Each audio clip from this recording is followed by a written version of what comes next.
Welcome to Running is Bullshit. I'm Stewart. And I'm Amy. And you're listening to the podcast that loves to hate running. This is episode 133, and this time we're on both sides of race day, more random pants, and everyone has animals falling on them, apparently. Just before we recorded, I just said to Amy that she always starts off really quiet and gets louder, so she's been a dick now. Yeah. Thanks so much. So, also, after Amy's book recommendation last time, we are super excited to talk to author Rachel Hewitt after we both had her in our ears for the entirety of last week. So it was a fantastic interview. We really, really enjoyed that, and we're bringing you that later on.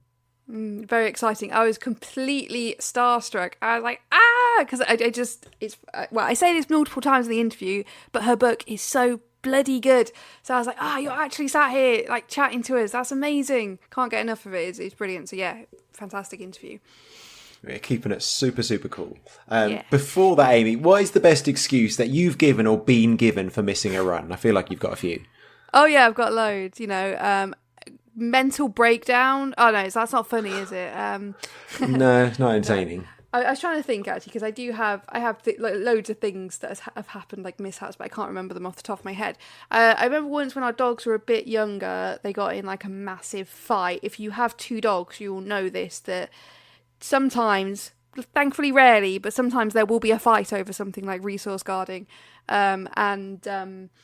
Finley nipped the side of Pippin's ear, which is like bleed a lot on a dog. So her ear was like not enough to go to the vets or anything, but Finley just caught the side of her ear and it was bleeding. So we had to get the first aid kit out, which is actually the first aid kit I use for my ultras, and like wrap her head in bandages.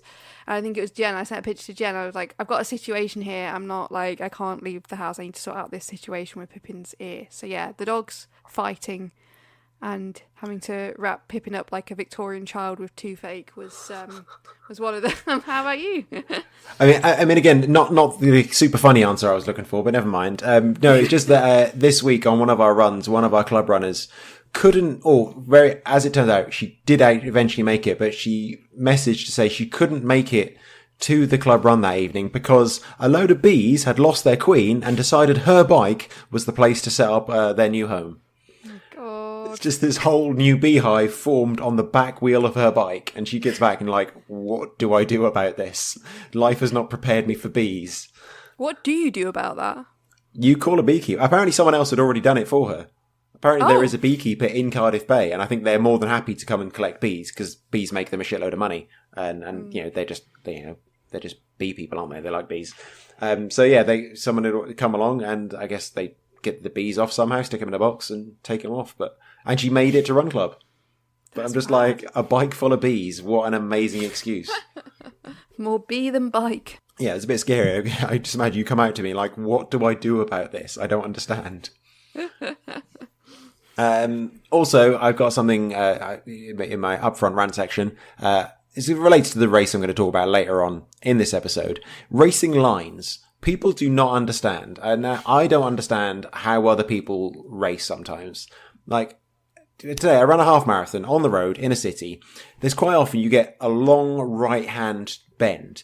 Everyone runs in the left lane and they don't cross the middle line. I'm like, the whole road is closed. You can run on the whole road, and everyone runs thousands of people ahead of me, all in the left lane. They're leaving the right lane completely clear, even though if you cut across the right, it's shorter.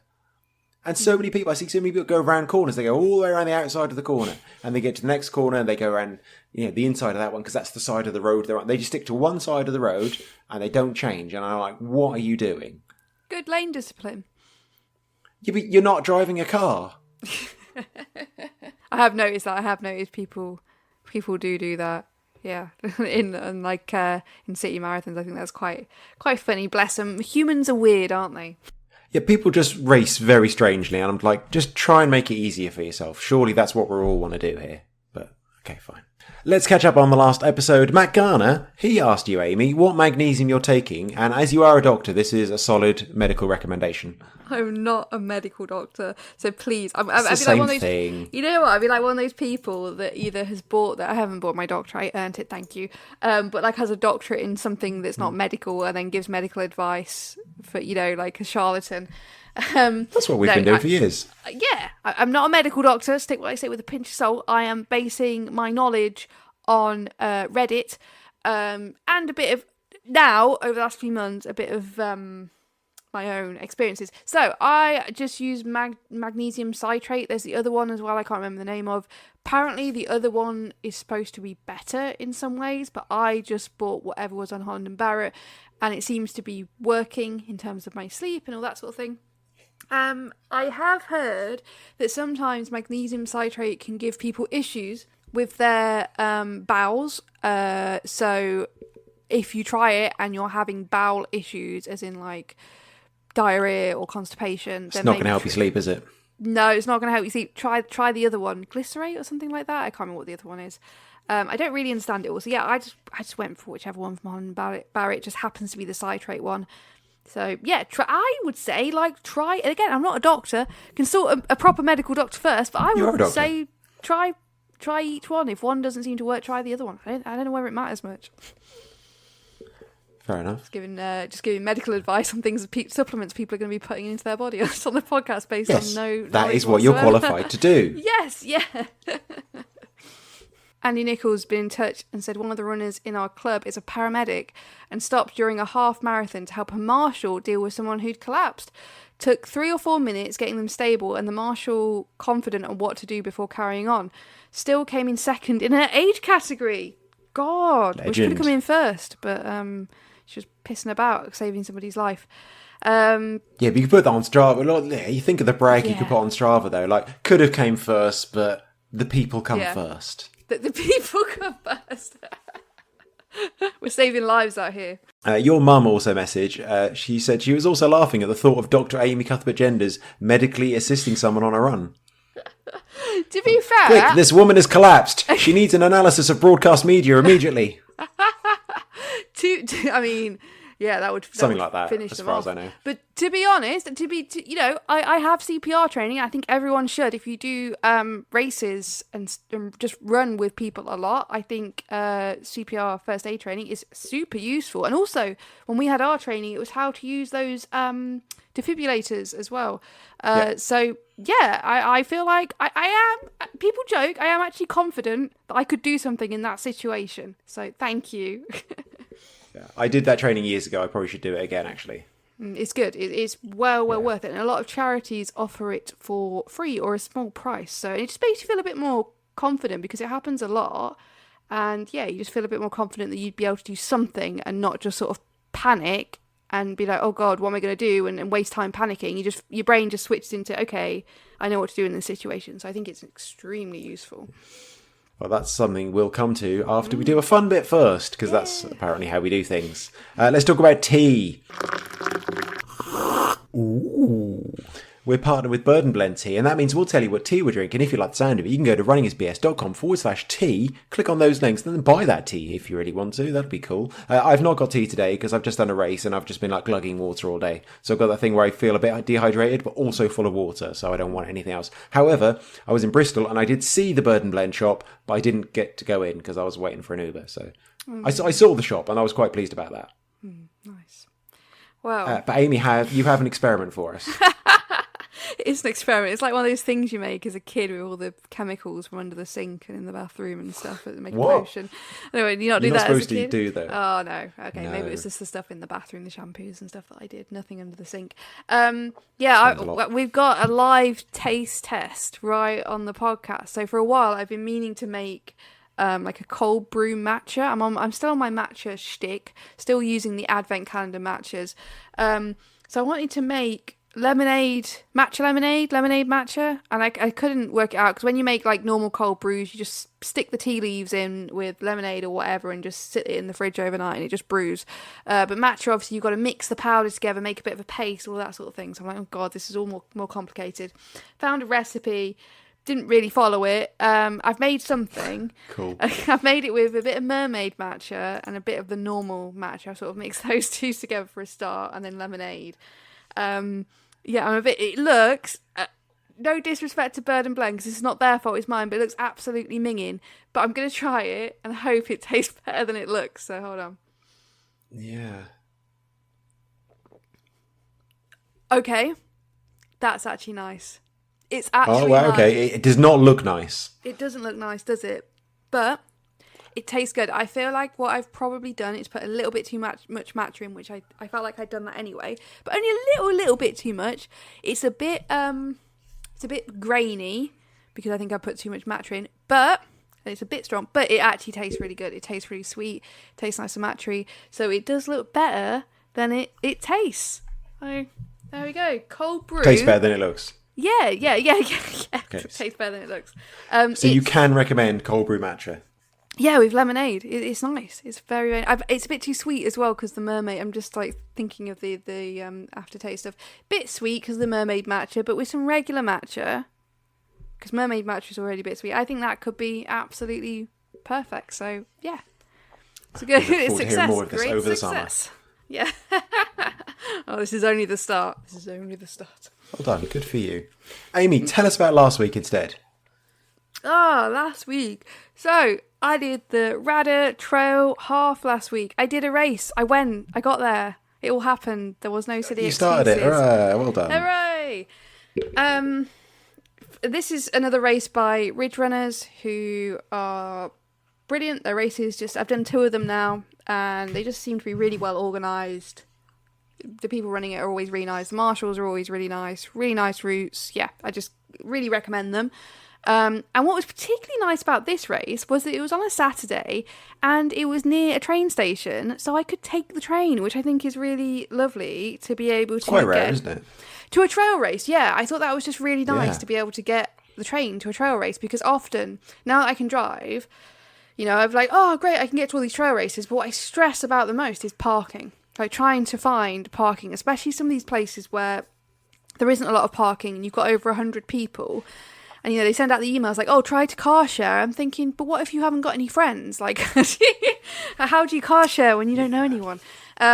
So it was really nice and a lot more stress-free and relaxed to be able to just get the train there, which was, really, really like that. It was very, very, very, very hot. It's not as hot as today, but I think it was like it felt like one of the hottest weekends of the year.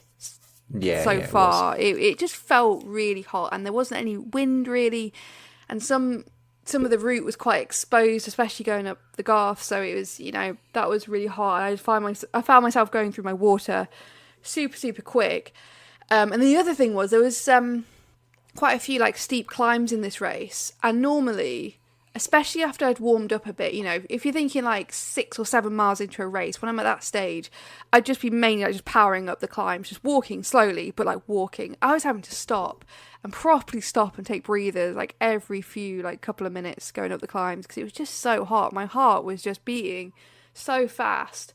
It was just really, really hard. And like I said, I think it was hot, but it also, being the first hot weekend, I feel like your body's not acclimatized to it very well, is it? So that felt really hard and really slow.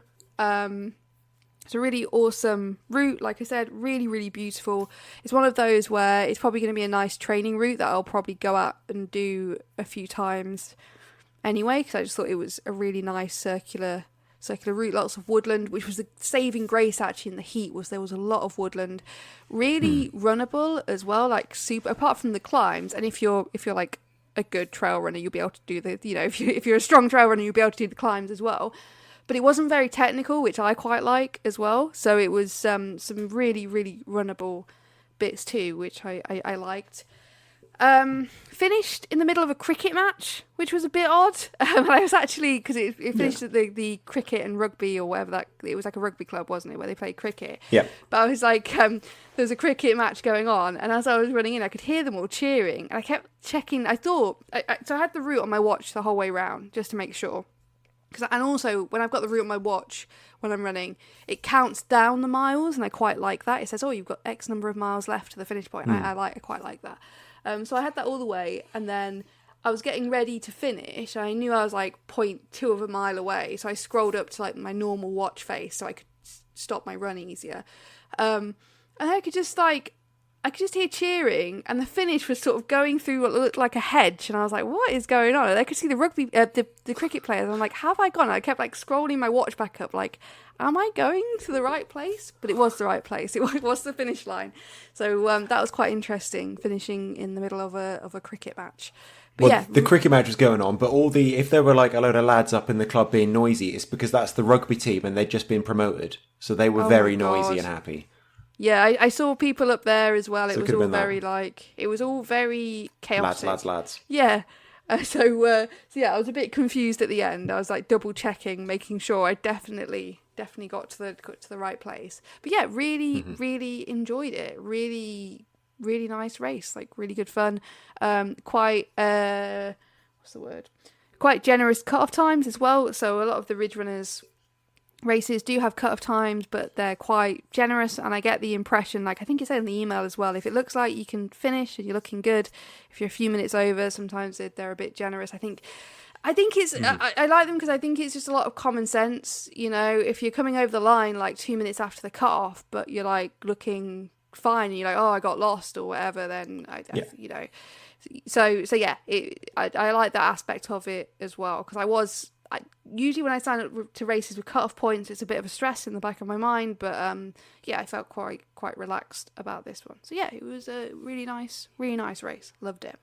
Yeah, one of the bits I really liked was there was the lady, I think she did actually finish last, but it was a 120th marathon in her 83rd different country. She had come from Nigeria to make this her Welsh race, which was pretty incredible. She'd never run a hilly race like this. And as she was going up that first climb in the woods up the steps, she was compared. There's one of her videos on Instagram. She compares it to Kilimanjaro, which we were very pleased about. I mean, because that is a nasty climb. That was one of the climbs where I think it must have been like every 30 seconds I was just stopping and just taking a breather. Yeah. Like the heat was unbearable.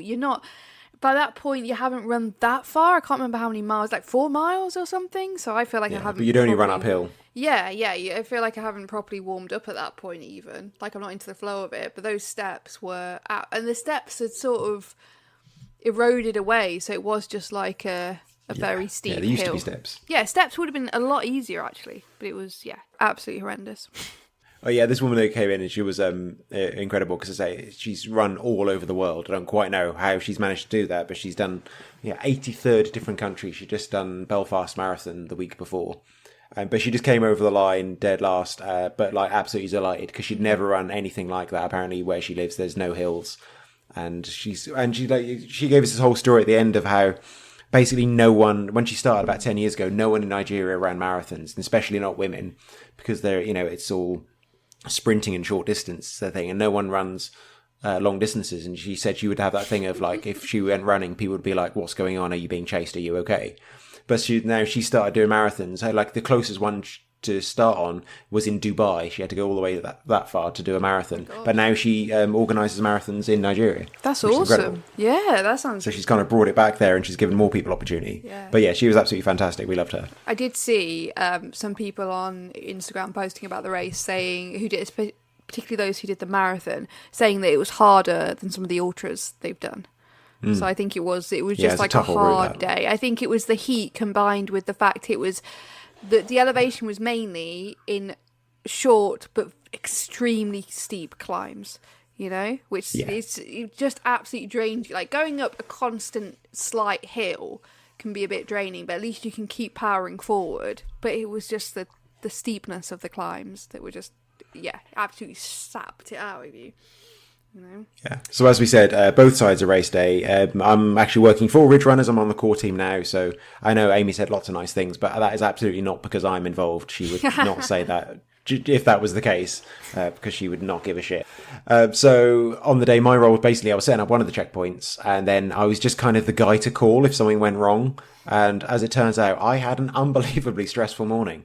Like most of the day was great. Like, overall, the day was great, but I've kind of on the other end of it. Like I wasn't the race director, but as I said, I was the one people were coming to.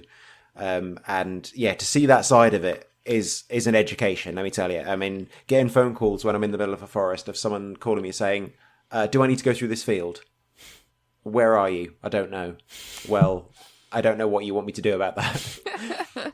Just stuff like that, and people getting lost. We did have a couple of people fell and get injured. Congratulations to Catherine Fenton, who was the only listener who didn't get injured. There's a couple of others that do listen and did get injured, so that was quite unfortunate. They both had to call me. I both had to send medics that way.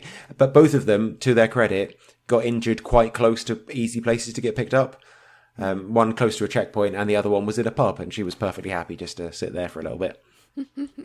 So I had that, and then also one of the checkpoints started to run out of water because we had a lot of water, but as you said, it was a hot day. People coming on filling up 1 or 2 litres at a time. The water got through very quickly, and I had to go down to the village to get some water and grab a big water butt from someone. They didn't arrive, so I went and bought 6 bottles of water, ran back to the van with those. As I got in the van, I got phone calls about other things, so I couldn't drive off.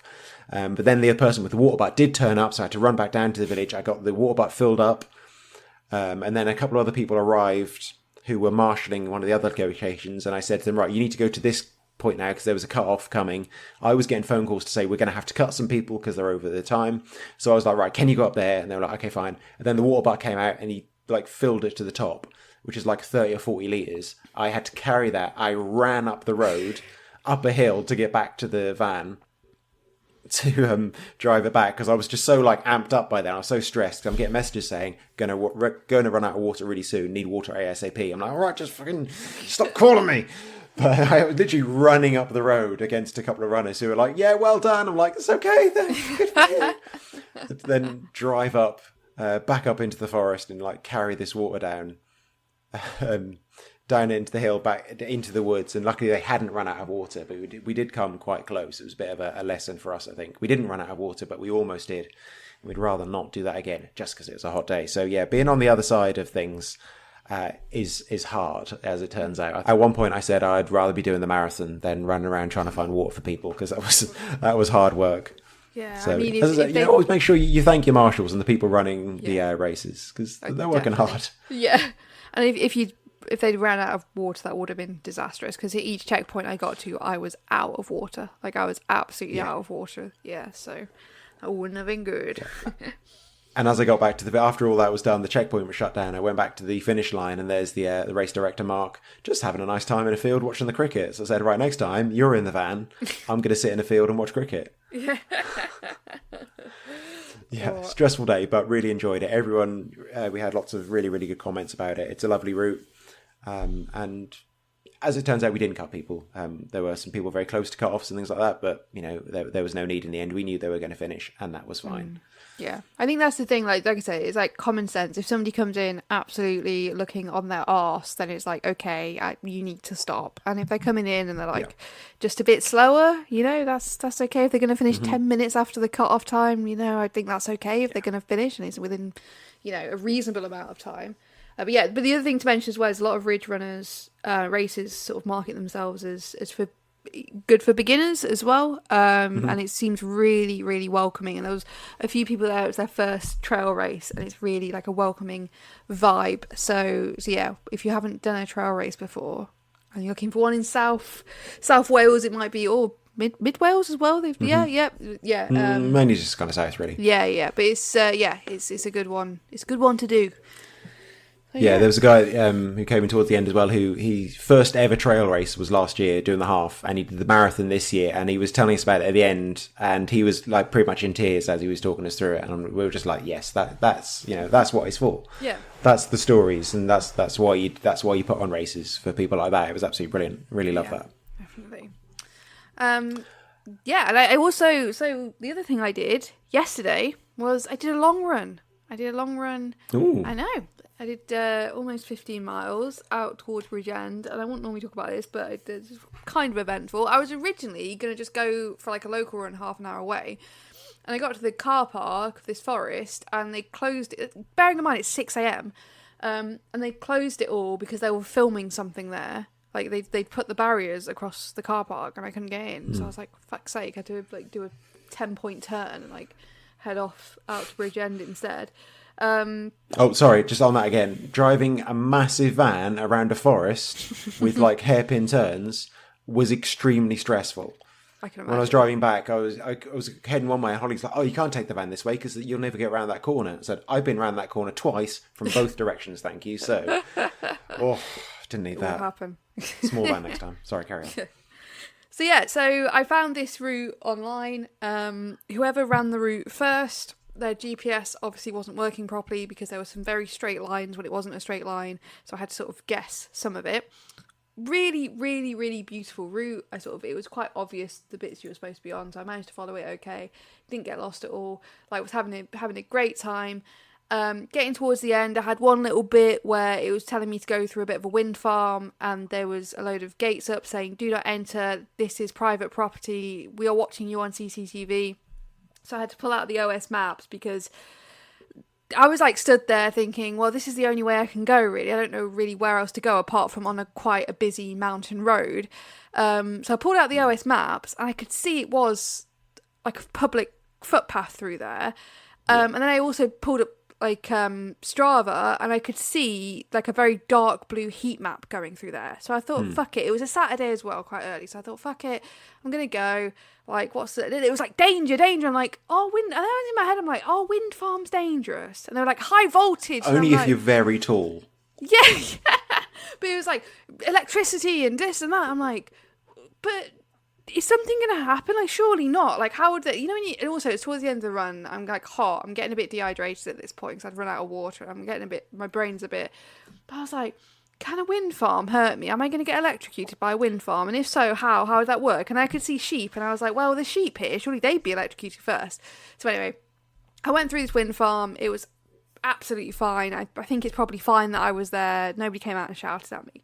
It was a really, really beautiful run. Really enjoyed it. It was all fire tracks and stuff and some really nice trails. And then literally, I think I was a mile or a mile and a half away from the car, and it told me to go through this field. And this field was, I don't know how to describe it. It was on the edge of a very, very steep hill, like a very steep hill. So I opened the gate, and there's all these cows around the gate, these massive brown cows. Oh. And as I opened the gate, they run away.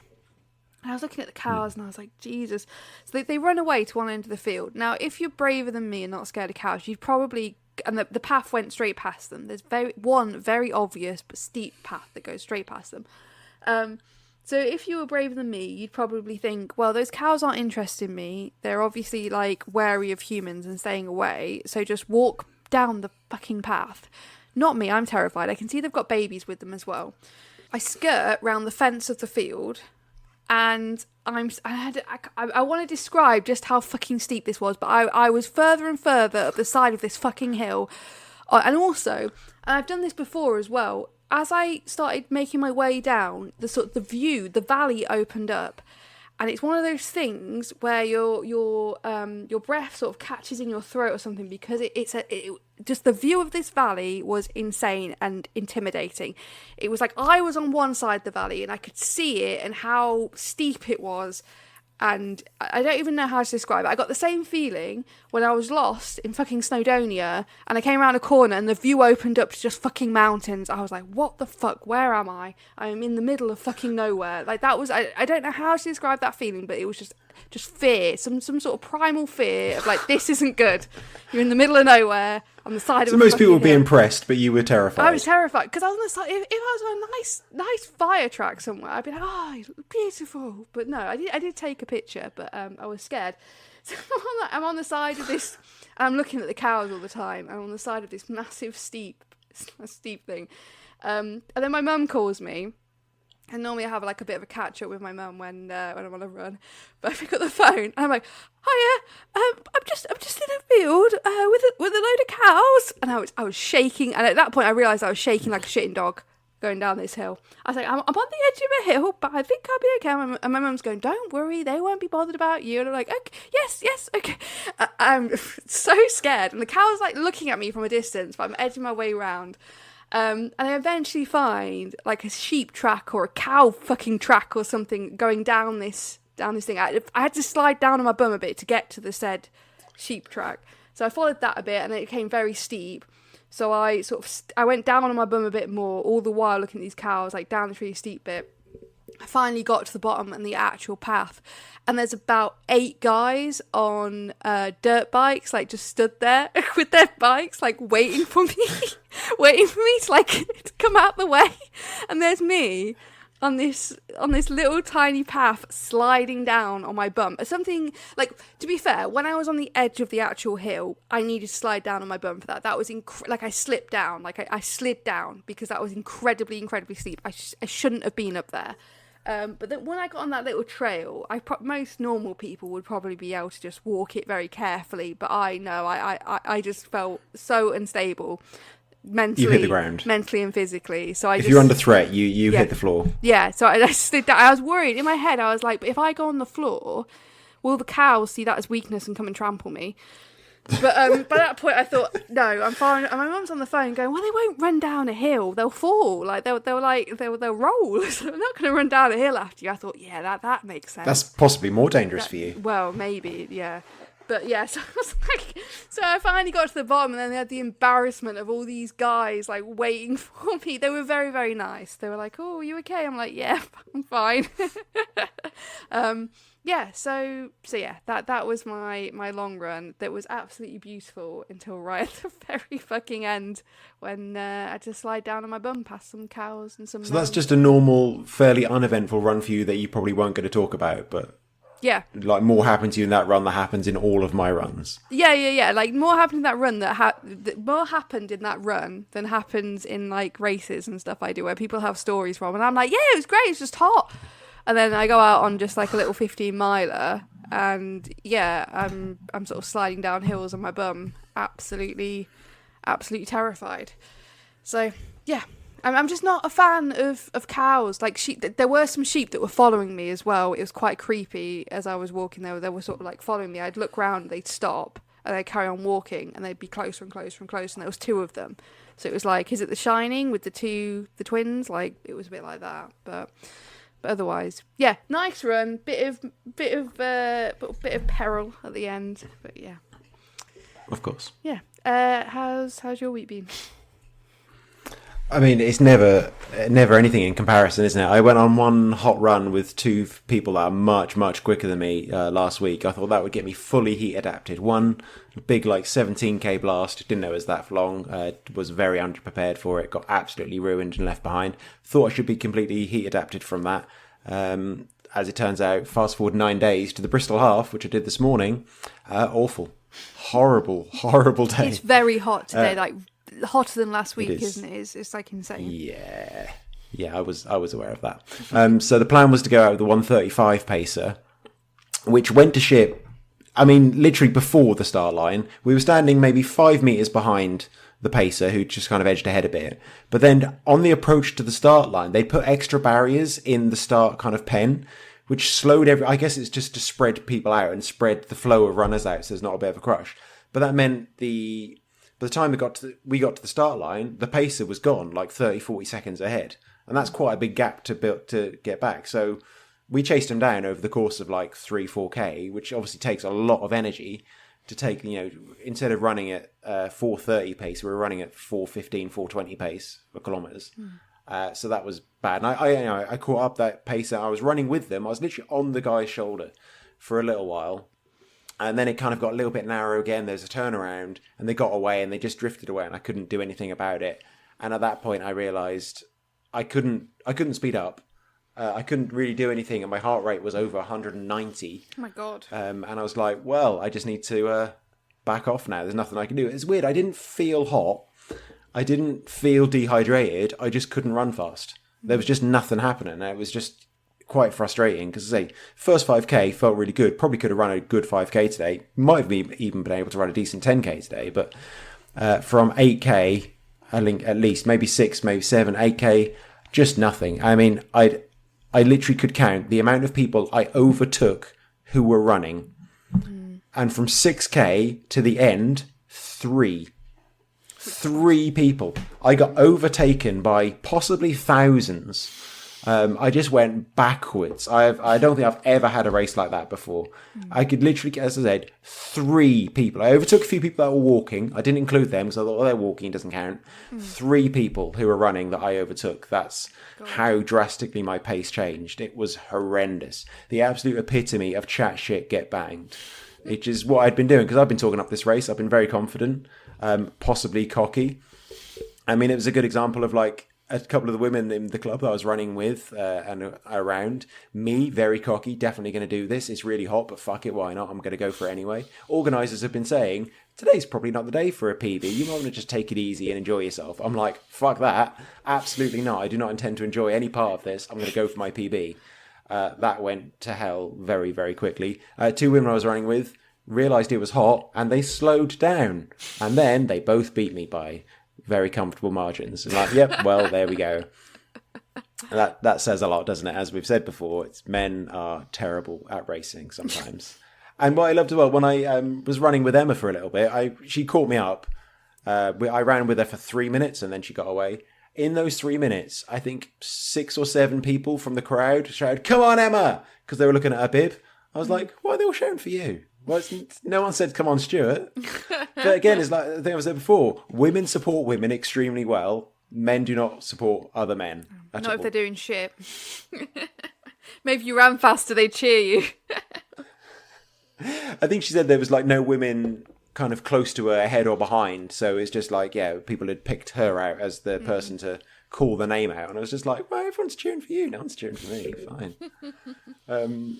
So, yeah, I went out with the 135 pacer and about a mile before the end, the 145 pacer came past me, which is always great news when you get overtaken by 2 pacers. Great they had 5-minute paces in. That was really, really good. But, yeah, when you just get overtaken by the pacers behind you, that's a bad day.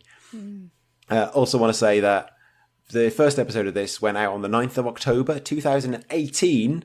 That was about my nipples, primarily. And still have not learnt my lesson. And I never ever will, apparently. It did not protect my nipples. They feel horrendous today. At least for a lot of the race, I had water. I could pour water on myself and the vest would stick to me, which means it wasn't moving. So I found that to be quite useful.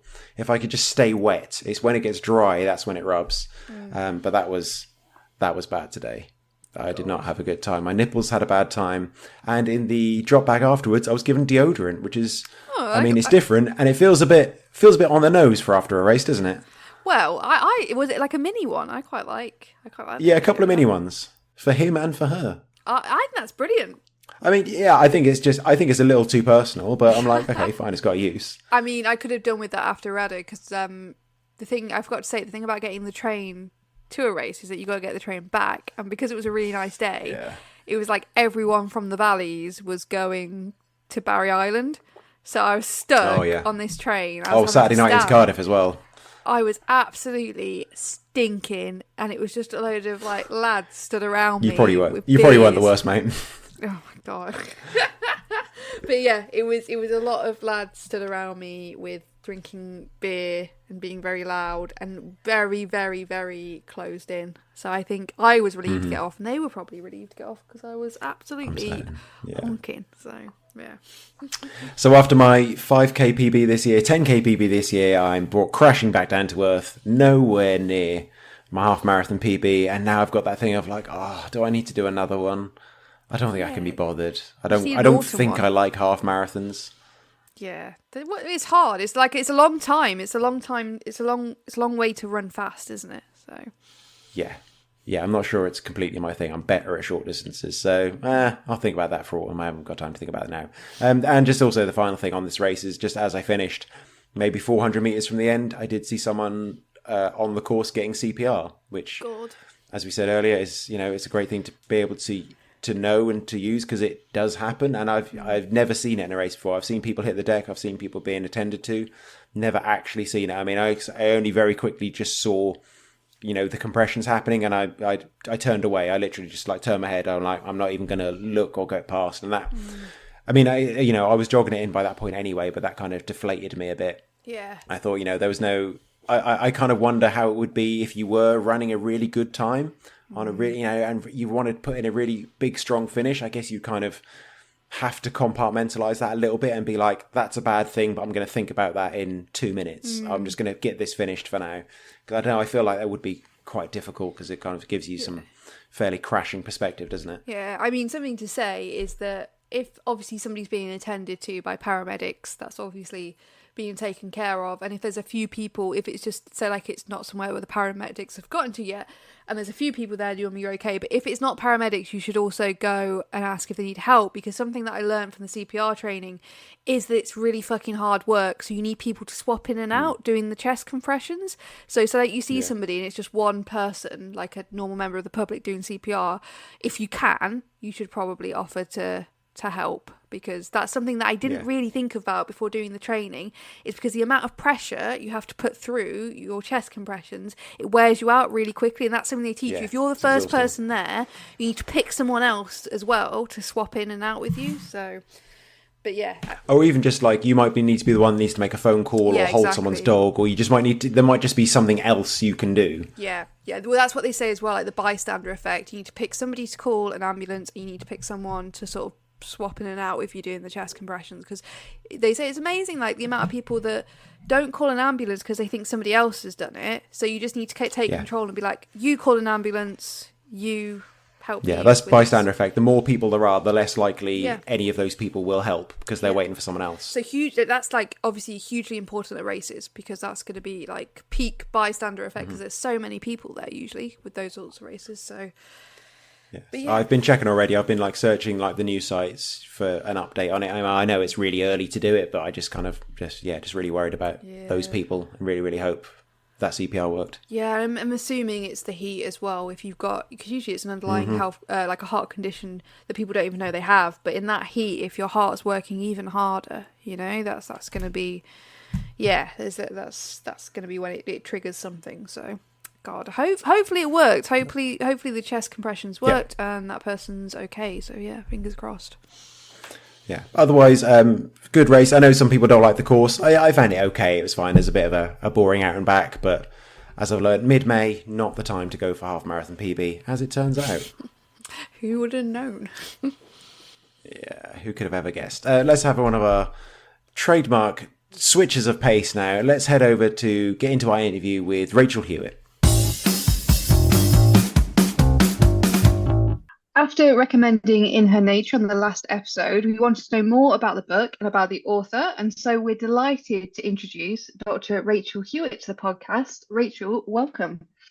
Hello, thank you very much for having me. Before we started recording, I said I was a bit starstruck because I've been obsessively listening to this book. I was on a train journey that took me 12 hours in total there and back, and I just listened to it the whole way there, the whole way back. And it's just absolutely one of the best things I've listened to in a long time. And I think possibly one of my favourite books that's sort of related to running. So I'm absolutely starstruck to see you here in front of me. So yeah, it's an absolutely fantastic book. Oh, so lovely to hear. Thank you so much. But before we get into the book itself, can you just tell us a bit about yourself and how you started running? Yeah, absolutely. So I was a very unsporty child. Really didn't engage in much either sort of organized or kind of improvised physical activity at all, really. And just thought, the world of sport just seemed to me to be so male dominated, and just thought, this is not for me. This is not something that I kind of feel comfortable in. But then in my 20s, it was a sort of period, I suppose that was the kind of early 2000s. It seemed like there was suddenly this kind of greater visibility of women in sport, and particularly women in running. And I just happened to have got a very sort of casual weekend's work at the London Marathon exhibition, where I was working on the Lucozade stand. And I was just kind of really inspired actually by seeing, so many women there. It really kind of helped me reevaluate, I think, who sport was for and who took part in it. And so I started very slowly road running. I was, kind of woefully unprepared. I didn't know anything about it. I started off by doing a 12-mile run in a pair of like Converse, and, instantly developed Achilles tendonitis. But, sort of learned a lot, I think, from, what really turned into about a decade of road running.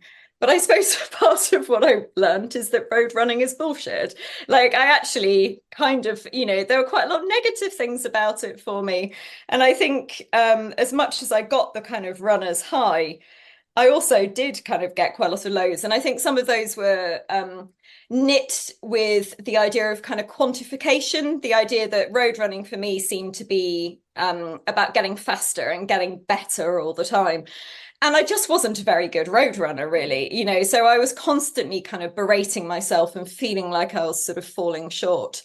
But then in my 30s, I discovered trail running and ultra running and realized that, within these other disciplines of running, that they drew on sort of different skill sets that I think were sort of far closer to my own skill sets and were things that I hadn't really used in road running. So things like to do with, kind of logistics and planning and packing. I'm really good at packing.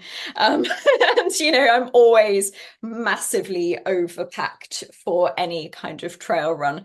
But, that's actually really good for kind of ultra running. So I think all of those sort of, like skills like endurance, I can kind of cope with quite a lot of pain, I suppose. And I'm also really good at eating. And, ultra running is, kind of an eating contest in motion, I suppose. So I sort of discovered this sort of form of running that for me was far more about joy and about maximizing one's time outdoors. And, I just really loved it. And you moved to the Yorkshire Moors, which definitely helped that side of it as well. Yeah, so I actually, started off trail running or trying to trail run in London, and, kind of went up to the Lake District for weekends. But, at that point, I had like one kind of small child and it was quite difficult. And then it became even more difficult when I had twins and then suddenly had three small children. And so when the opportunity came to move up to Yorkshire, that was partly driven by sort of jobs and family logistics. But it was also, made attractive for me by, by being in closer proximity to some really beautiful places to run. And now I live, still in North Yorkshire, a bit more rurally, close to the moors, but I do quite a lot of running in the Dales as well. Wonderful. Yeah. What a fantastic place to run. It's interesting what you said about that transition into trail running because I had a similar sort of trajectory where I started off road running, found it was very much about speed and that sort of thing and quantifying things.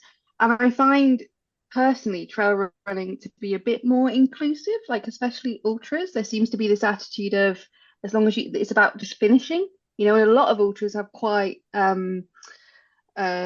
decent cut-off times and things like that. And I do find the world of trail running a little more inclusive in many ways, even though it can seem intimidating from the outside. I feel like it's more inclusive than road running.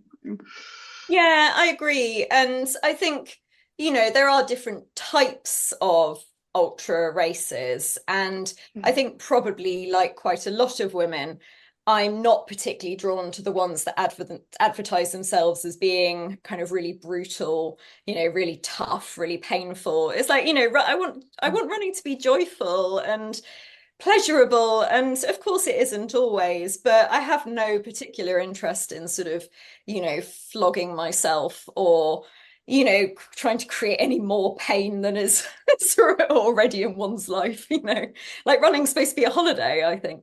Yeah, you don't want all the macho stuff. It's the same for me. Think about like races that are hard and then they put in the winter. I don't want to do that. I want a nice, I'm a fair weather ultra runner, absolutely. I don't mind, a bit of kind of, a bit of weather, don't mind a bit of darkness, but I think the attraction for me is the adventure. I like the idea of covering a whole long distance footpath.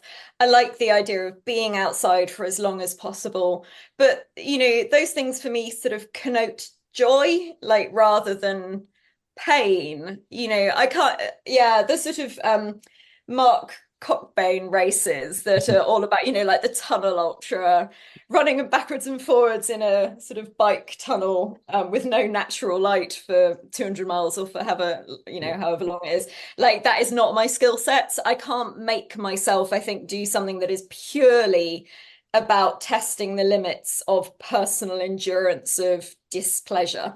Like, I'm just not that kind of person. No, yeah, I think we agree with you on that one.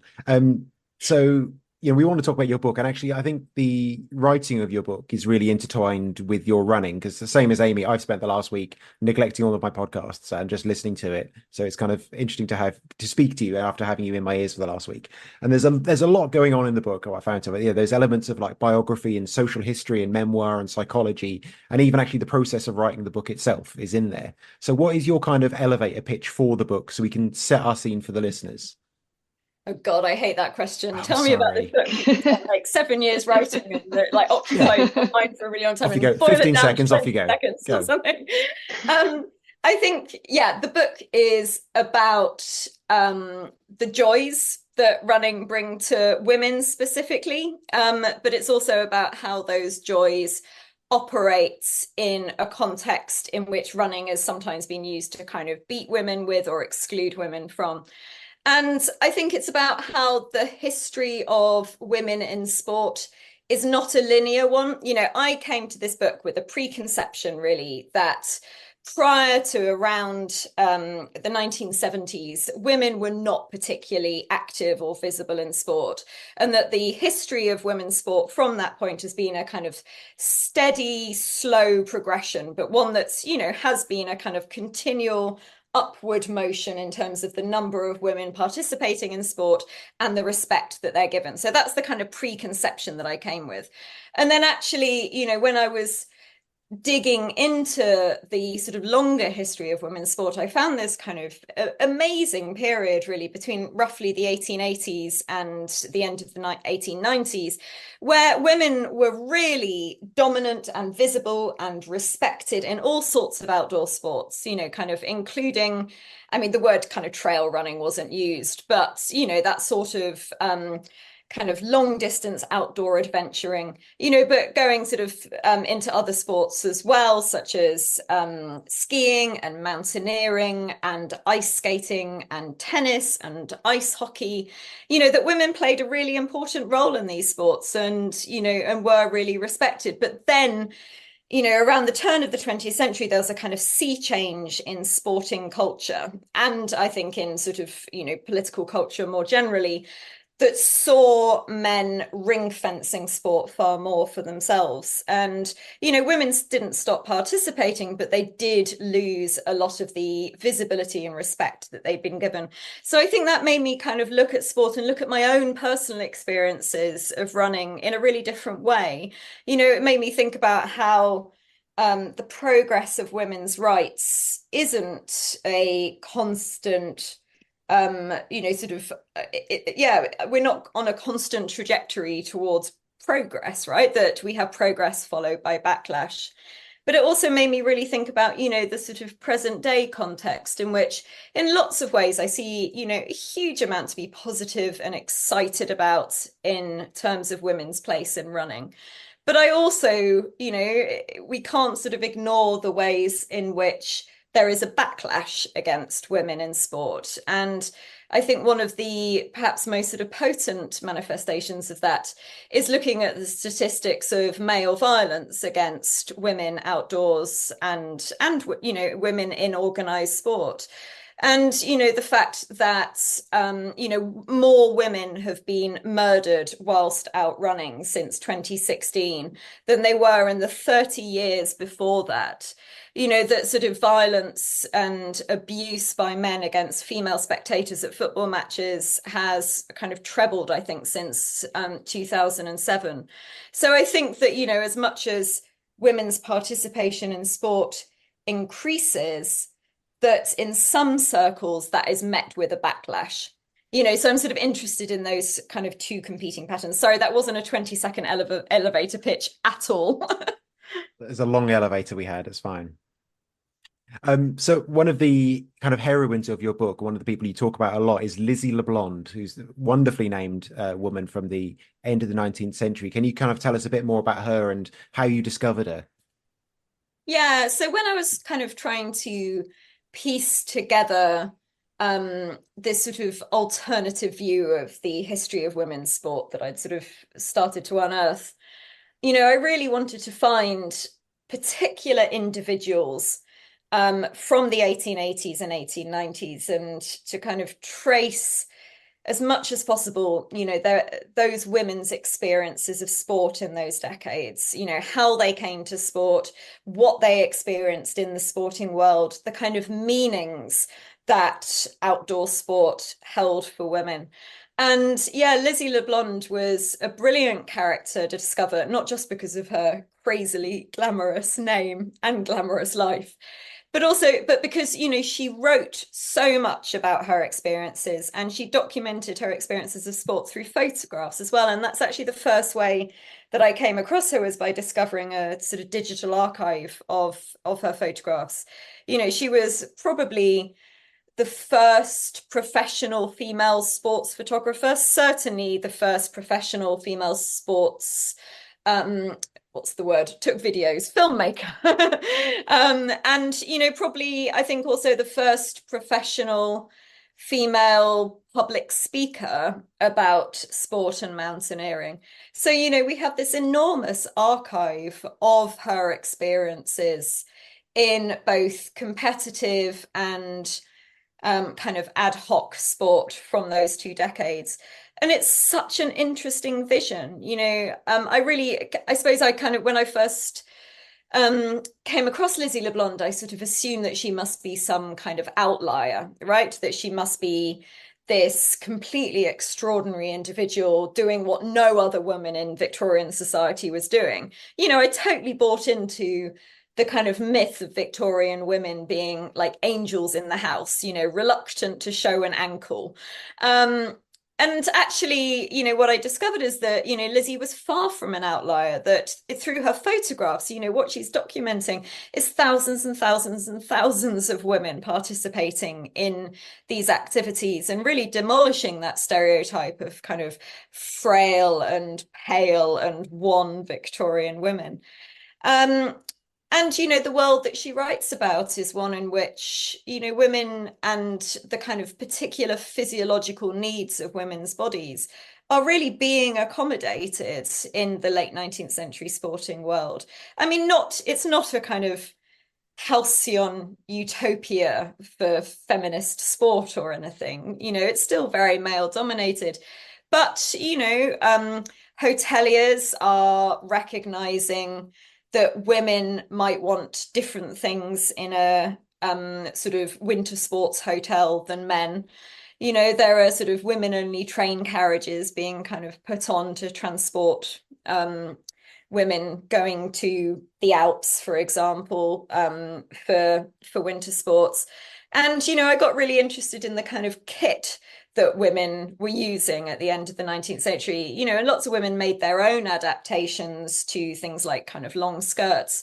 But there are also, plenty of designers and shops producing kit for outdoorsy, sporty women in this decade, well, these 2 decades, so it really kind of, changed my perception, I think, of the history of women in outdoor sport. And, I'm not really saying that kind of Lizzie's a role model, because I think lots of her kind of political views, might be quite dissonant with cultural kind of norms now. But I do think that it's really important for women and young girls today to look to the history of women's sport and see women being active and respected and visible, sort of hundreds of years ago. That's, I think, one of the most sort of common statements amongst teenage girls for why they kind of drop out of sport during teenagehood, today, is that they don't feel sport is for them. I suppose the way that I kind of was brought up thinking about sport. But I hope that, by providing examples of women like Lizzie LeBlond, that, teenage girls might reassess that idea that actually, sport has always included women and sport has always been for women and girls.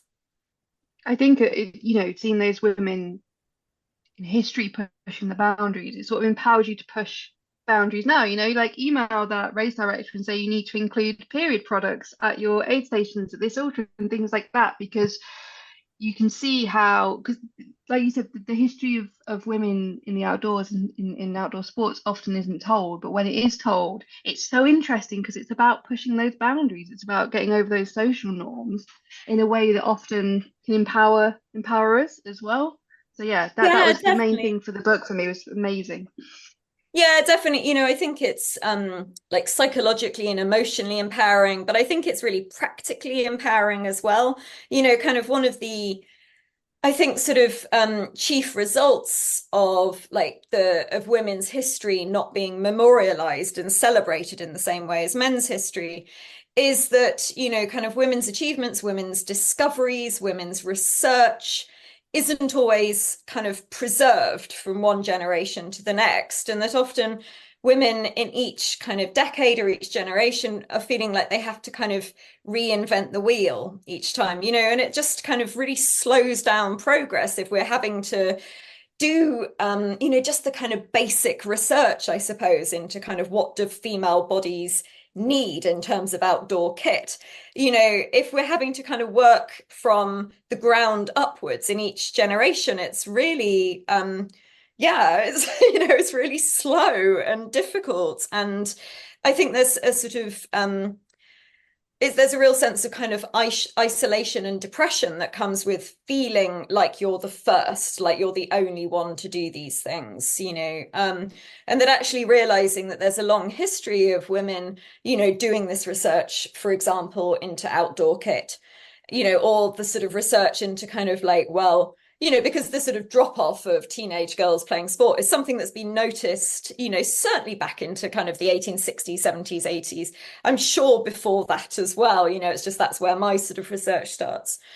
And that actually, if we can build on each generation's research rather than starting again from scratch, then I think, that could be really practically empowering.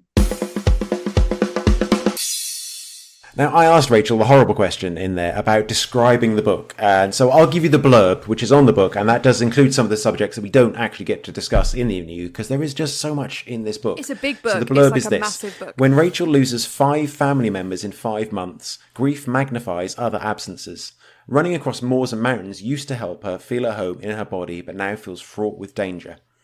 Rachel goes in search of a new family, the 4 mothers who blazed a trail at the dawn of outdoor sport. She discovers Lizzie LeBlond, who scaled the Alps in woolen skirts and photographed fearless women climbing, skating and tobogganing at breakneck speeds. Telling Lizzie's story alongside her own, Rachel runs her way from bereavement to belonging, inspired by the tenacious women past and present who insist that breaking boundaries outdoors is and always has been in her nature. So just to give you a bit more context of what the book is about overall around the things that we talked about. Because when I posted it out on our channels the other day, I did feel it was necessary to add in there, by the way, there is talk of grief and loss quite early on in this book. And like, if on the audiobook, the first half an hour or so is a tough listen.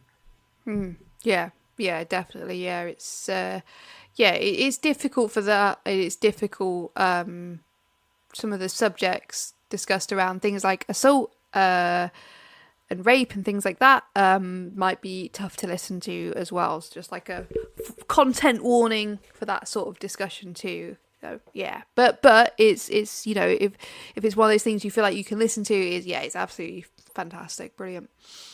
On to our Patreon. So you can support this podcast by going to patreon.com/runningsbullshit and donating money every month. And new to the list this month is Tony B. Cheers, Tony. Ian Hales, Dewi, Jason Spinks, Matt Lees, Matt Newbury, Karen Hamilton, Kiara Evans, Rachel Bentley, Martin Kaplan, Brian Simpson, Dawn Shepherd, Bernadette McCarthy, Matt Jones, Steve Robson, and Anthony Howe, David Yellow, Matt Tito, Taryn Milligan, Francis Howe, Spencer Aldred, Victoria Magnus, Ruth Capey, Jane, Nikki, Jones, Rachel Bullmore, Matt Burrows, Cherie Kinnison, Erin Shaw, Matt Gazowski, Adam Baker, Debbie Hurley, Charlie Neverson, Carl Fleming, Catherine Fenton, Sophie Nichols, Ian Thompson, Mark Willis, Amanda Murray, Hine, Neil Denton, Tom Alcock, Elizabeth Shabana, Elizabeth Rees, David Owen, AP, Andrew Lawrence, Nikki Genders, Sophie Jacks, Maria Wicks, Stewart Stevens, Matt Caffin, Len Martin, Matt H, Matt Garner, Elliot Lynam, Dawson, Lee Wood, Daniel Braun, Larry Warren, Vicky Robbins, Martin Jelsey, Penny Simpson, Gregory C, Cheryl Curran, HP, Karen Blay, Graham Hassan, Claire Davis, Gabriel Thomas, Naya Jennington, SB, Kel Ryder, Paul Hibbert, Sandra Hines, Jonathan Carter, Victoria Cousins, Andy Nichols, Kat, Abigail Hardman, Victoria Dick, Jay House, Lisa Gibbon, Raymond Quinn, Andy Robin, Shambolic Adult, Tommy Boyle,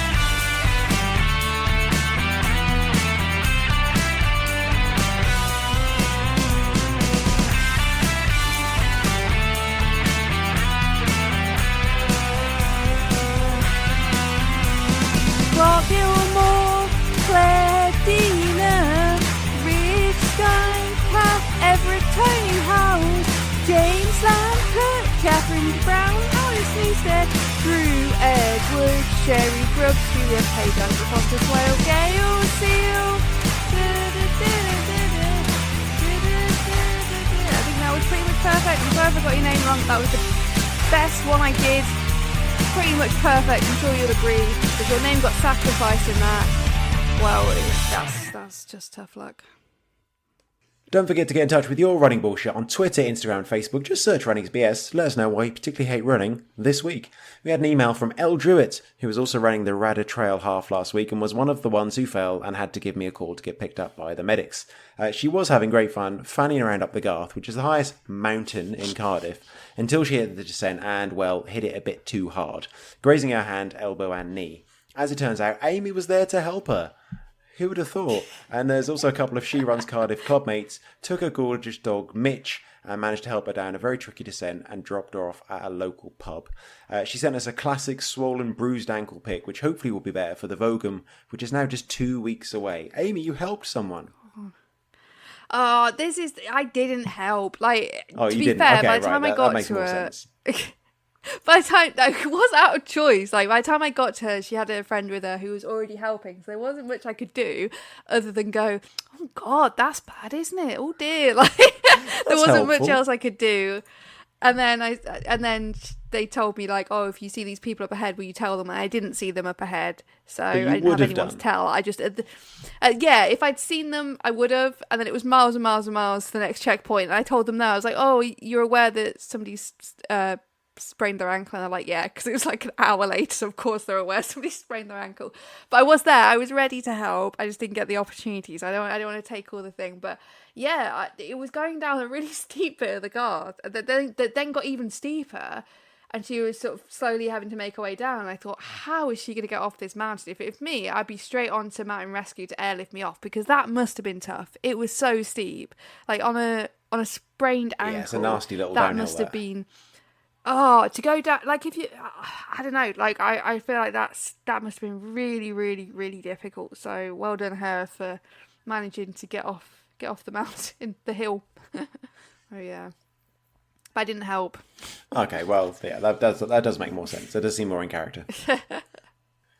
Gabby Naya has found £135 pair of shorts, with Courtney Dauwalter's name on, which are, quote, full of her energy, optimism, and peace, including a hidden peace symbol with her initials. How well hidden? This is absolutely bullshit. And I love on the description, it's like co-built in Portugal. What the fuck does that mean, co-built in Portugal?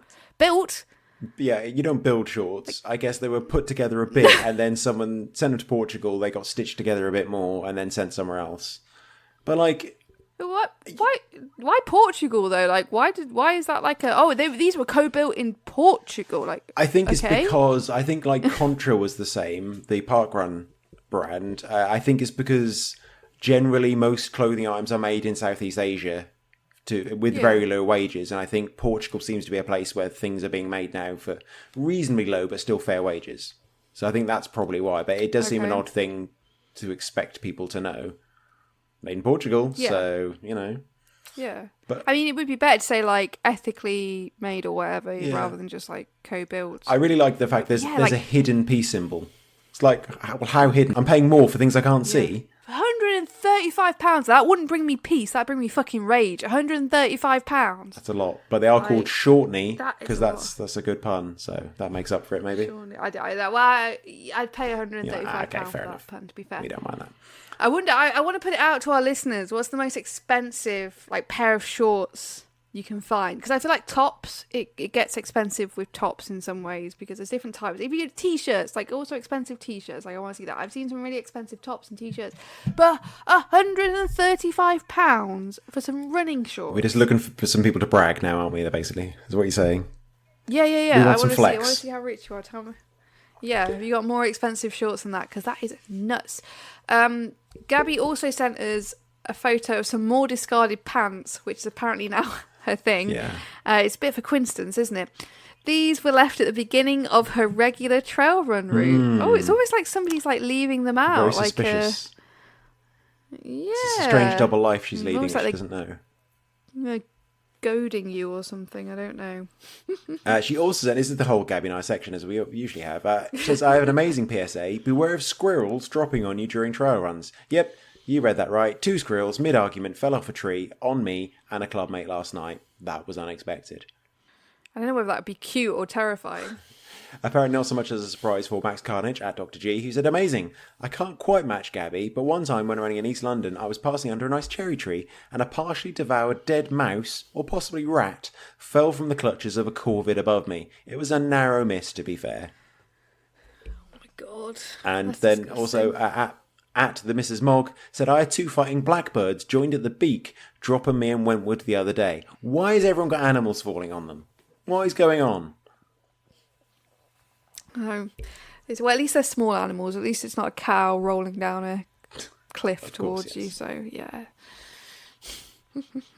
Speaking of dead animals, that doesn't link at all. Let's just go. Let's just go back to our interview with Rachel Hewitt.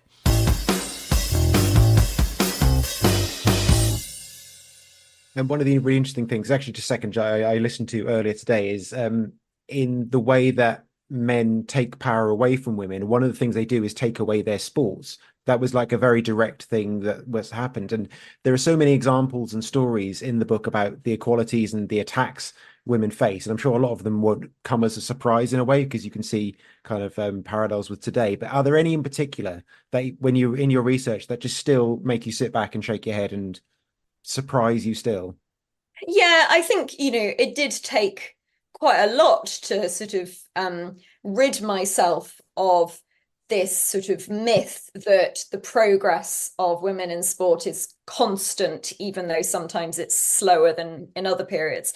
And I think what really showed me that sometimes actually we go backwards, in terms of women's rights, is sort of the examples of sporting clubs and societies around the turn of the 20th century that once had really happily accommodated women, then taking votes to kick women out.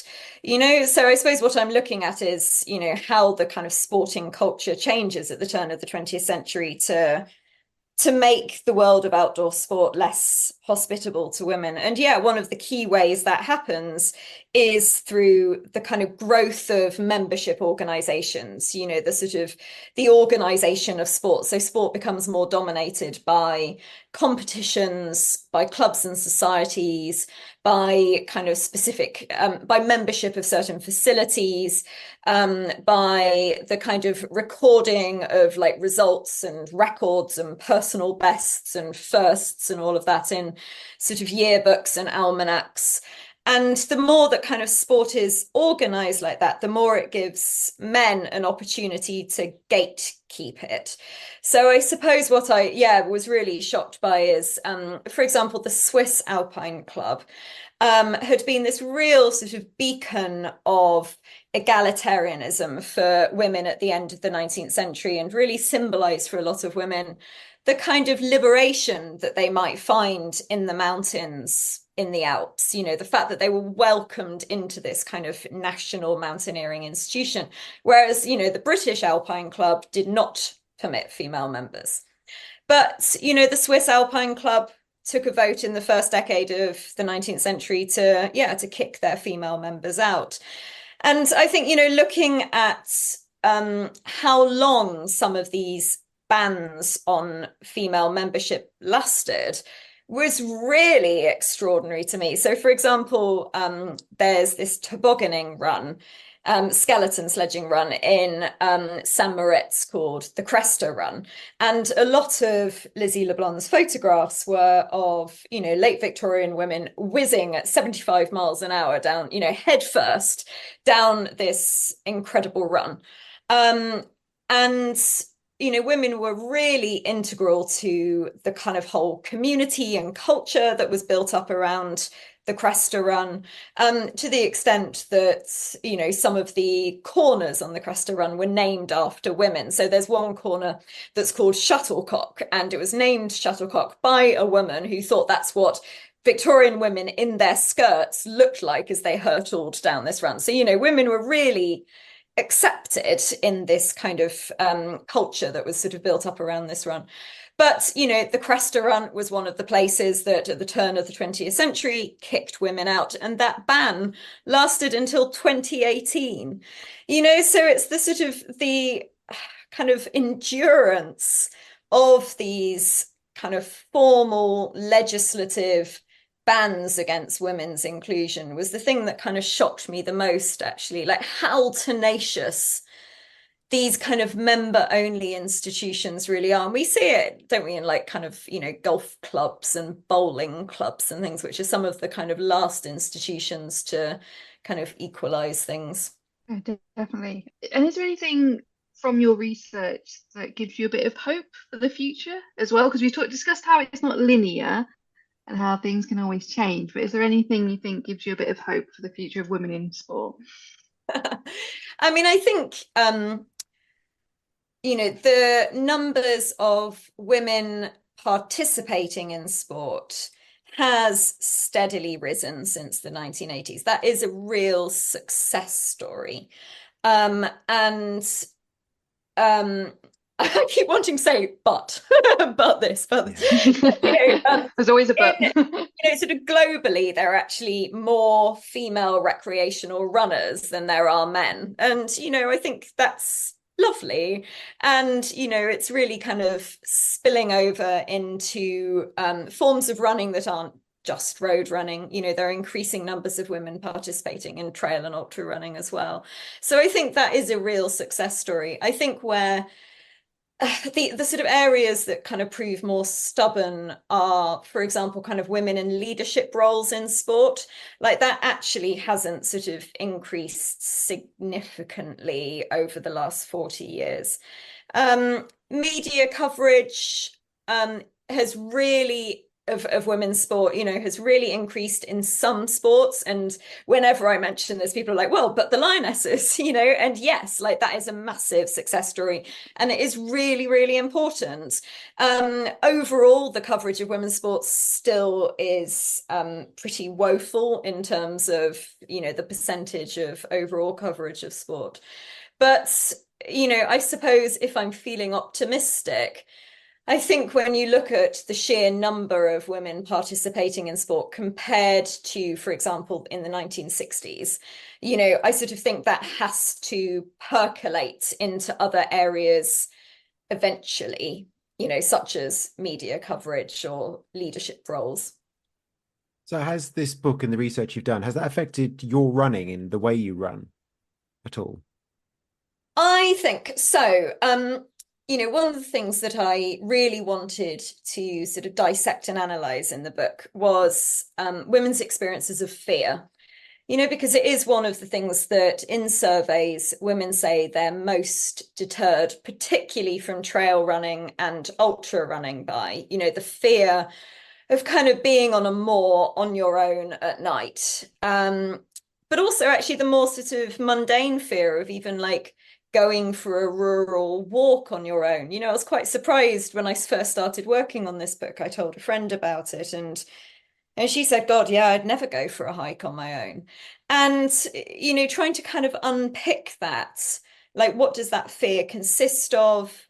And how much is the fear a kind of appropriate response to the actual kind of statistical risk, and how much is fear itself kind of drummed up in women as a way of kind of keeping us homebound, I suppose, because it's a really difficult thing to unpick. And I don't think it's helpful to say to women like, oh, don't be scared, because women are. And I think often like what we're scared of is kind of rather difficult to define. Certainly when I first started trail running, I just thought I was going to die, and like, I don't really know why. Like, I think I thought, maybe I was going to break an ankle and then like freeze to death or something and no one would find me. And I wasn't even like doing very remote runs, and I certainly wasn't really running fast enough to like cause myself much injury. But I think, the main fear for women is of male violence. And, it's not helpful to say to women, oh, don't be scared, that's not going to happen to you, because it does happen to women. Women do get assaulted and raped and murdered while they're running. We can't pretend that they don't. But I think during the process of writing the book, I have found actually my fear kind of ebbing away. And I think that's partly through realizing the statistical risk to women of being hurt by a man when you're running is actually much less than when you're walking. Like actually women walkers in urban areas are far more at risk than, a woman going for a run across a moor. That obviously the chief threat to women in terms of male violence is from known intimate partners in the home. But I think also what the book really made me realize is the kind of total like preciousness of running to women, like how important it is and how important it is to have that experience of kind of freedom and self-sufficiency and all the kind of skills that it requires in terms of looking after yourself, of knowing yourself. I've really got to know my mind and my body in ways that I certainly didn't know, before. And I think it's made me sort of think, well, actually, I'm not giving that up, that that everything comes with a risk, and that I think I've realized how precious running is to me personally, but also to kind of women, as a group, and that it's worth fighting for, and that I don't want it to be kind of marred by fear. Yeah, so I mean, I've sort of realized I've slightly contradicted myself by sort of saying like, you mustn't say to women, well, don't be scared, but that is kind of what I've like told myself. I guess you have to discover that for yourself. Yeah, because it's an internal process, right? It's not something that is just coming from like you can't just give yourself a motivational mantra. Right. Yes. So our final question that we like to ask all our guests: what is the most bullshit thing about running? I mean, I suppose I have two answers to that. And I suppose the one that's probably most on brand is, well, men are the most bullshit thing about running. I was hoping you say that. And, in my book, I talk a lot about my personal experiences of being harassed by men when I've been running. And, those experiences range from, probably quite innocuous ones, such as sort of being chased by like groups of teenage boys who yell obscenities at me, and sort of, boys sticking out their leg as you run past, trying to trip you up. But, to sort of more serious ones, I was followed by a man when I was running in the dark, and I only kind of shook him off by just going up to a stranger's house, actually, and sort of pretending to knock on the door. And, my experiences haven't been as serious as some women's experiences, who, have been physically assaulted and raped and murdered by men while running.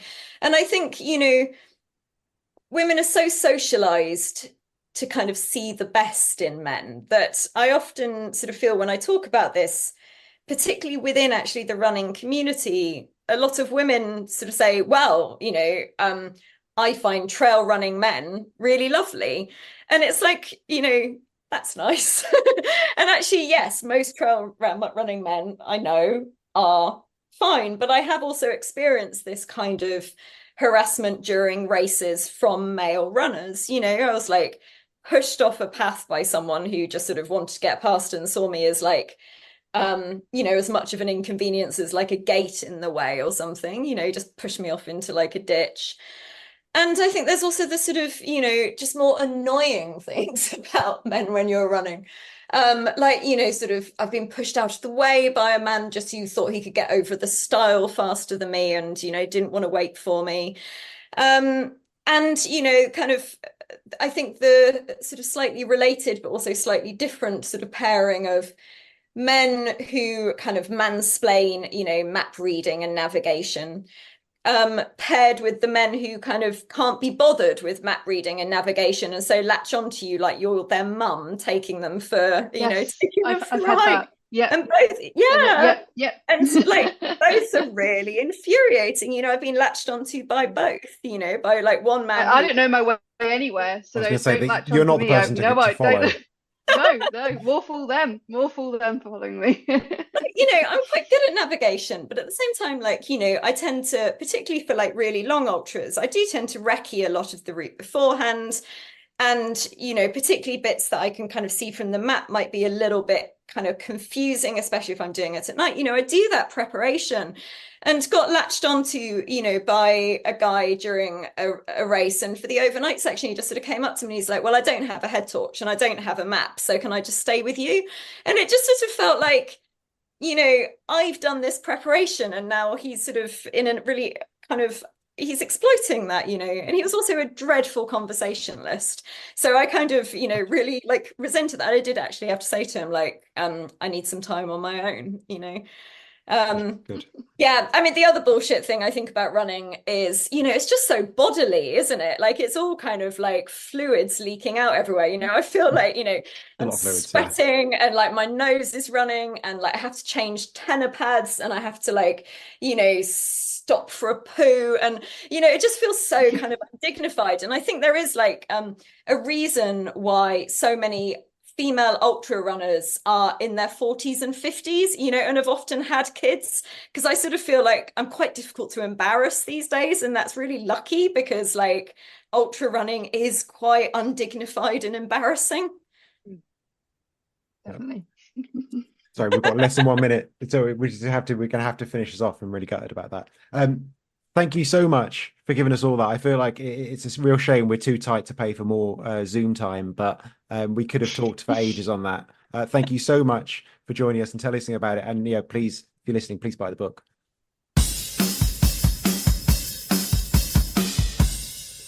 So In Her Nature by Rachel Hewitt is available in all of the places that you buy books, including free on Spotify Premium, but buy the book if you can. Yeah. Give Rachel a few quid. She definitely earns it.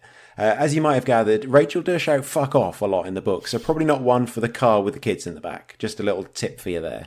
Yeah. There is so much more that we could talk about in this book. I do really like as well that she does name check 3 of our previous guests. That means we've got good guests, and that means she fits in very well with the lineup of guests that we've had in the past, and that was really good. Any other bits from the book, Amy, that you wanted to talk about? Oh gosh, I don't know, because I'm still sort of digesting it all. It's a lot. Like I've been thinking about it over the past few weeks that I've been listening to it, and it is just a lot to digest. It's incredibly depressing in some ways, but I think I know where I mentioned this in the interview now. The interview was done at 9 p.m, so I can't remember much of it because that's normally the time I'm in bed.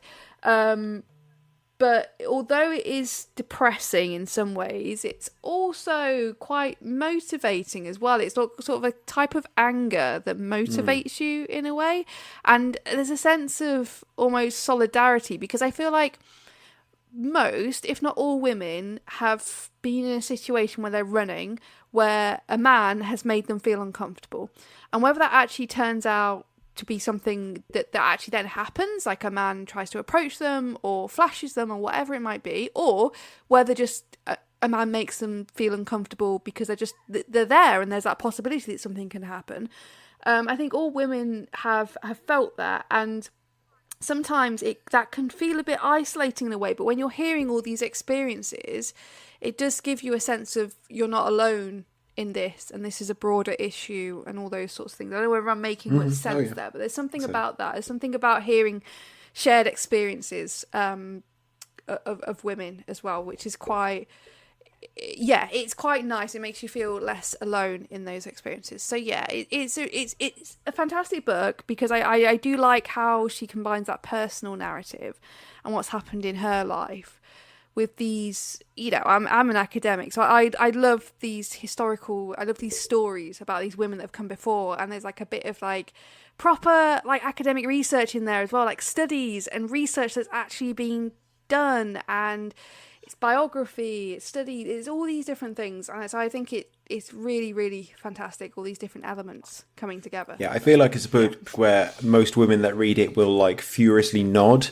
in recognition, and most men will just shake their heads in bewilderment, because it's the type of thing we get told and it surprises us, but then I don't want to say we forget about it, but we don't live it, we're not used to it, and when we get told it again in a different form or by someone else, it's another shock, and it's just like, shit, that is still a thing, and it hits you again that this is still a thing that women have to put up with, and it does, well, certainly for me, it surprises me over and over. And I obviously try my best to be mindful of it, but because it doesn't happen to me, it's kind of difficult to keep in a way. Yeah, I think it's really important. I'm a great believer more broadly of this, but if you're not part of a marginalised group in society, it's really important to try and understand that perspective. So men listening to this or reading this book, it will be really, really useful to increase your understanding of how women can feel. So, like for me, I also recently listened to Running While Black, and I'm white, so it was really important for me to hear from somebody's perspective about how they were marginalised within the running community in ways that I hadn't even thought of. And now that I'm aware of those things, I can sort of try not to be so much part of the problem through doing things that I'm not even realise I'm doing that is marginalising other people. So I think it's incredibly important, because most people are good and most people don't intentionally do things that is going to make somebody feel alienated or scared. But sometimes, because of the way we're socialised, we do those things without even realising. So I think it's really important to hear the perspectives of people that are marginalised in society in various different ways. So yeah, I definitely recommend men listening to this as well. I don't think it's just for women. Yeah, fantastic book. Let's move on. Let's have some news instead now. Shit, ready news. It's a quick one because we've got a long episode. So, Australian electrician turned runner Ned Brockman has unveiled his plans to break a record which has stood for 36 years. Brockman aims to be the fastest person to cover 1,000 miles on foot and break a record in the process, which currently stands at 10 days and 10 hours and 30 minutes.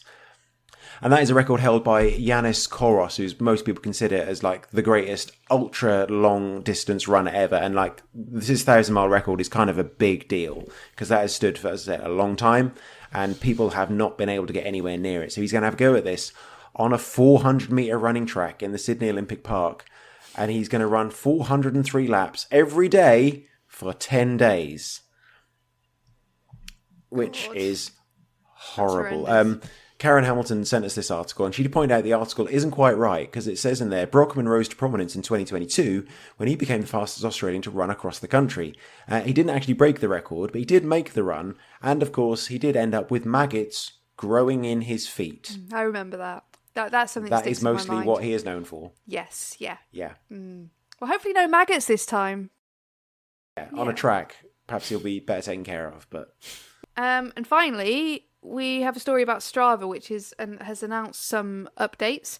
Usually, Strava updates are shit and not wanted, sort of pissing about with the algorithm, or like being able to DM people. Like no one wants that, but they've announced some updates that people do want that I think are actually pretty cool. So there's a few things they've announced. Some of them are a bit boring, but a really good one is as part of their Build for Her, Build for Many initiative, which is focused on women's safety, but also applicable to all users, of course. We all want to be safe. They're going to be introducing night heat maps for paid subscribers. So these work like regular heat maps that you can already get if you're a subscriber, but are the more popular routes used between sunset and sunrise. So if you're running in a new place and looking for a regularly run route, specifically when it gets dark, then that will highlight the routes that are frequented by runners, which I thought is brilliant. And it's funny because I was talking about Glasgow on the last podcast and saying, I could see the heat maps, but would they be safe to, going down a side of a secluded towpath at 5 a.m? Is that safe? I don't know. So I think this is a really, really, really good idea as well. So yeah, I think that's that is the reach we have. 2 weeks later, they implement the thing that you've suggested. I know. They're like, oh, we know Amy travels for work, so we need to make sure she can run in any city in the world. And that's real power. That's what we have now. Just quickly, I just want to highlight before we end this very long podcast, I also want to highlight a feature that doesn't sound as good, a bit shit, but they're introducing a new AI feature as well, which will aim to give you feedback on your activities, which sounds absolutely insufferable. I think they said specifically it's not going to be a chatbot. It's going to be a way to give feedback on a run. So like it's kind of like a training plan with more natural voice to it, I guess, rather than just like some kind of weird chat thing. I don't want that. Yeah, you could probably turn that off. Yeah, hopefully that will be the first thing I do is turn that shit off. But night heat maps, really exciting. And also heat maps, weekly heat maps too is one to mention. So if the weather gets bad and a trail is potentially like, I don't know, really, really muddy or icy or whatever, you'll be able to see how many people ran it a particular week. So yeah, that's really useful too. That's exciting. They're good things. That is interesting. So Stuart, what have you got coming up next? Speaking of interesting, I am definitely in the Paris Marathon at the Olympics. I have had the email, I have registered, I have my medical certificate, not from my GP because he refused to sign it, and I know someone else is in the same boat because GPs apparently are being recommended not to do those because their insurance does not cover them. That kind of makes sense. Because they're asked to sign a medical certificate, but there is no criteria and no guidelines for what it means to sign me off as fit for running. So they just don't want to take that risk, which I completely understand. Yeah. So you go online and you get a guy to do it for you. A consultant anaesthetist has looked at my form that I filled in. I've paid him 75 quid and he's given me a medical certificate. So that seems legit. So I'm going to Paris. It just highlights what a farce it is. I don't know whether it's different in France. Absolutely. Maybe it's the same sort of thing. Maybe they just sort of say, yeah, you're all right. Sounds like a bureaucratical scam to me. Yeah, are you actually doing an ECG on people? I don't know, but yeah. Yeah, and that's the reason why Parkrun France is suspended indefinitely, because they can't get around it. So I am definitely going to Paris. I've had that confirmed. I'm looking forward to running a marathon at night. I might do a 2-mile race in a couple of weeks, and that'll be it for me before man versus horse in a few weeks more. How about you? I've got another race. Got another Ooh. race next So Saturday. fancy now. I know. I'm doing the off the tarmac 10 miler in the Brecon Beacons. Which it was just a marathon they were doing up there, but they put a thing out on social media saying, would anyone be interested in doing a 10 miler? And I'm like, yeah, that sounds good. And they messaged me and like, oh, you can join this 10 miler now, you can sign up. So that's exactly what I did. So I've got a 10 miler. It starts from near Pont City Reservoir, I think. I don't know where I'm going, but I'm gonna go. I'm gonna just see what happens. It'll be absolutely fine. It says there's no cut-offs. I will be testing that to its absolute fucking limit. Haha, we'll see. We'll see about those cut-offs, you know? Oh yeah. If you've enjoyed this bullshit, please visit runningsbs.com to see the show notes and links from this episode and the whole back catalogue, as well as links to our Patreon, merch store, and social medias. Bye!